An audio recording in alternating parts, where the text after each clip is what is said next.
Sieviete pārsvarā dzīvo emocijās. Jā, sieviete dzīvo emocijās.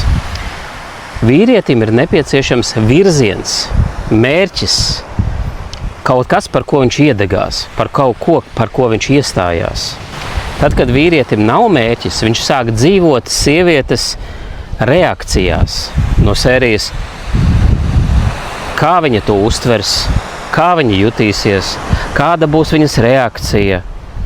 Un tādā veidā vīrietis sāk pamazām sevi izdzēst sevi, izdzēst savu būtību un kļūt par pakalpiņu.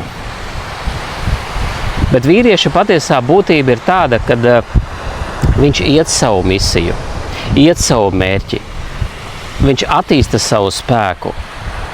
Un arī attiecībās viņš kļūst uzreiz interesants, unikāls. Un caur to blakām esošā sieviete tiešām var justies kā sieviete. Ot sieviete blakus savam vīrietim.